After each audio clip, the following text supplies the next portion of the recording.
forget subscribe, like, share.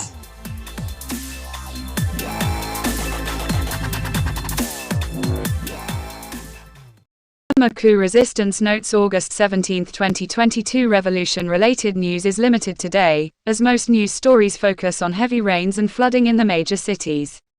Ethnic regions in Arakan State, the Arakan Army and Junta troops are fighting again at a spot on the Bangladesh border in Maungdaw township. No information is available yet about outcomes.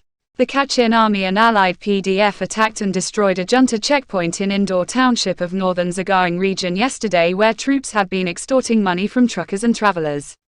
Junta scorched earth village terrorism campaign. Junta troops invaded Ngata Hmaw village of Yesagyo township, Magway Region today and burned it down, forcing the entire population to flee into the bush as refugees. There was no battle or PDF presence or other provocation, the attack was spontaneous.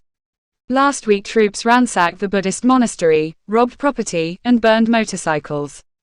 Junta troops burned down two neighboring villages, both named Kachin, in Pork township of Magway Region yesterday. Troops burned all the houses, the schools, and the teachers' dormitories, and killed people's livestock. As of yesterday, bodies of dead civilians were still being found in Yinportai village of Magway Kali regions, after a Junta terror squad occupied the village August 11 to 14. 23 villagers are either missing or confirmed dead. People's Defense Forces PDFs. Leaders of protest groups in Sagaing Region have been providing seminars on the political goals of the revolution to rank-and-file PDF fighters. Topics include federalism, how democracy operates, and the rights of citizens and minorities, among others. While youth who join the PDFs generally have a strong sense that the goal of the fight is to overthrow the illegal military regime, not everyone has clear ideas about what happens politically when they eventually win the military conflict. The National Unity Government provides guidance in this respect. Today a PDF in Tants township of Sagaing Region attacked Junta troops at Kanpork village, killing 6 of the troops. 3 allied PDFs attacked the Junta's administrative center in Pali township of Sagaing Region yesterday, using mortars, machine guns, and small arms. Results aren't known yet. They also attacked a Junta Payu Sorhati camp at Impanti village of Pali township the same day using mortars, causing at least 5 injuries. In nearby Gangor township of Magway Region, 3 other PDFs shot up the Junta police barracks in Minwa on August 14 as part of their training exercise. When Junta troops stopped and boarded a passenger bus crossing a bridge of the Irrawaddy River in Sagaing Region this morning, a gunfight broke out between 2 PDF members on the bus and the troops. The PDFs were killed and 2 troops were killed, or sent to the hospital with gunshot wounds. Reports differ. 1 other passenger was injured. A pro-Junta Payu Sorhati leader was shot while sitting in a tea shop in Kantbalu township this morning, and was taken to hospital. His condition isn't known.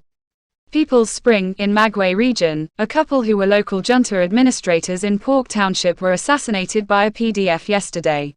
Urban warfare in Yangon, the residence of a Junta general and former regime vice president, Tinong Mayan was targeted by 2 bombs last night in Maungdaw township.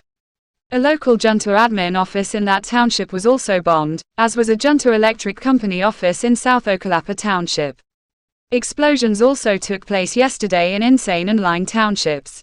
Increased attacks on Junta offices and personnel in Yangon have resulted in more sandbag bunker guard posts set up as the Junta entrenches against the urban guerrilla onslaught. In Mandalay, a shop selling Junta crony company products, particularly beers, was blown up yesterday in the downtown area. In Naypyidaw, Junta operatives posing as PDFs are threatening and extorting local shops via mobile phone, in an attempt to discredit the PDFs, but the SIM numbers making the calls have been traced back to Junta personnel on the Crony Mytel mobile network. Civil Disobedience Movement (CDM). The regime's foreign currency controls are now causing key services and industries to shut down. The inability to import fuel has led buses to stop running and factories to close, as well as slowing the internet and causing dropouts. Trucks that transport goods, including those that conduct business with China, are also stopping for lack of fuel, leading to unsold products and the unavailability of other products.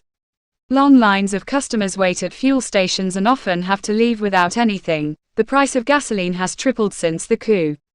Businesses have turned to diesel-powered generators since the electricity supply plummeted as a result of the coup, but now they can't get fuel for the generators. The UN's Special Envoy for Burma, Noeleen Heyzer, arrived in Yangon yesterday for a round of inconsequential talking with the junta generals. She will not be allowed to talk to opposition leaders such as the elected head of state Aung San Suu Kyi, who is held captive in solitary confinement. The high-profile visit is thus mainly a photo op. Noeleen Heyzer aroused widespread condemnation last year for advising all parties to cease fighting and to find a negotiated solution, implying that the junta and the popular resistance were equally responsible for the February 2021 coup d'état, and that a solution was possible that allows the junta to maintain partial control.